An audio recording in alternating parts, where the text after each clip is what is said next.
isang angkas nga, babae, binigyan ko ng ano eh. Spray. Spray ng pampepe. Pepe. Para pag ganun ka, tomboy yun eh. Oo. Para i-spray niya yung pepe ng partner niya, tapos kakaikainin niya. Ano yun eh, meron siyang flavor. May chocolate, may strawberry. Shower cup po? Shower cup? Ha? Isa shower cup kayo? Hindi na? Mabaho, depende kung mabaho yan. Tignan nyo. Dali. Shower cup. Ayop.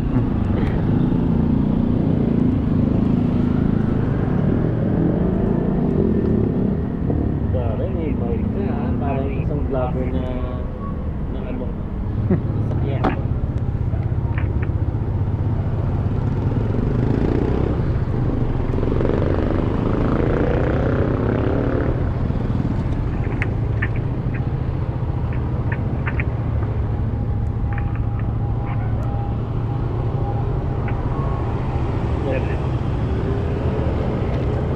Ano to, sir? Ano yan? Sa Junjun. Para mapasaba ka kay Mrs. Para talagang ano. Yan ang produkto namin. Pang ano to? Ha? Para saan? Sabi ko, pag magsasex kayo ni Mrs. Gusto mo matigas na matigas for 24 hours. Yun ang bagong isela namin. Pampatigas ba? Pampatigas? Oo, pampatigas, pampalaki, pampahaba. Yung ulit yung magsasex ka lang ha. Oo. Nakikita mo talaga yung potential ng murat mo, malaki, mahaba, matigas. Ganun yan. Saan kayo sa Quezon City? Ha? Saan kayo sa QC? Sa Batasan. So, ang daan natin dito sa Marikina, San Mateo, sa Batasan. Marikina San Mateo. Oo. So dito tayo pala. Hindi tayo sa Katipunan. Oo. Ang layo nun. Layo ang kapa.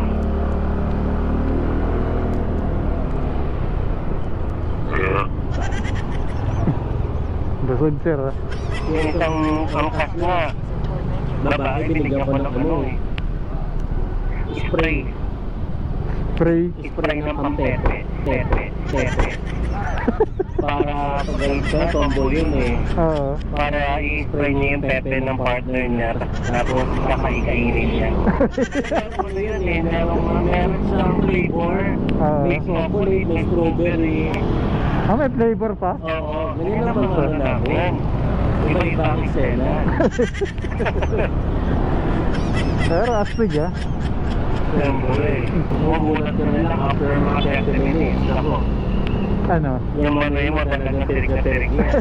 Manginginig si Mrs. dyan. Pero na lang pag may sakit ka, hindi gagana yun sa'yo. Pag high blood ka, hindi ka pwede siya. Ay, ganon? Kasi ambura naman. Bakit? Nagko-contradict yan. Ay, ganon. Oo. Para sa mga healthy na tao yan. Oo. Pero yung high blood ka, hindi ka pwede. Ang mga palpitated na. Papalpitate na. Oo. Ang unang symptoms yan, mag-iinit ang katawan mo. After mag-iinit ang katawan mo, unti-unti mo mahahawakan yung urat mo. Hanggang sa biglang lumalaki na lumalaki, matigas na matigas, kahit nabasang ka pa dyan, hindi siya titiklok. Ganun siya. Eh, paano kung high blood ang inom niya? Ay, naku, hindi ko yan na-recommend. Delikado yan. Huwag. Oo. Kamaiksanahang ka pa. Tama na yan. Oo. Bigyan mo na lang sa iba kong high blood.